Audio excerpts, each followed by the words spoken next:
నిజమైన స్నేహం శక్తి. శ్రీయాన్ మరియు గుహన్ అత్తుటి స్నేహితులు.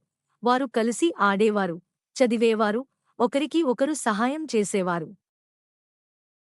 ఒకరోజు వారు అడవికి వెళ్లారు. వారు ఆనందంగా, ఉత్సాహంగా ఉన్నారు. అకస్మాత్తుగా ఒక పెద్ద ఎలుగు భట్టి వచ్చింది. ఎలుగు భట్టికిద్దరూ భయపడ్డారు. శ్రీయాన్ చెట్టు ఎక్కాడు ఎందుకంటే అతనికి ఎక్కడం తెలుసు. గుహన్ ఎక్కలేకపోయాడు మరియు ఒక్కడే మిగిలిపోయాడు. గుహన్ ఎలుగుబంటి చనిపోయినవారిని తాకదని గుర్తు చేసుకున్నాడు.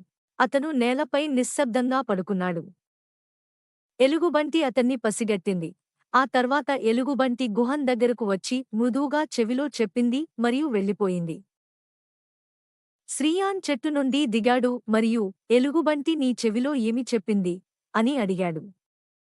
గుహన్ నిజమైన స్నేహితుడు తన స్నేహితుడిని ఎప్పుడూ కష్టంలో విడిచిపెట్టడు అని అన్నాడు.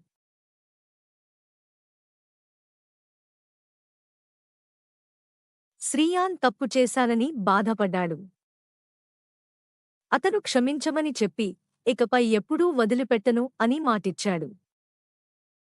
కథ యొక్క నీతి. నిజమైన స్నేహితుడు ఎప్పుడూ కష్ట సమయంలో మనతోనే ఉంటాడు.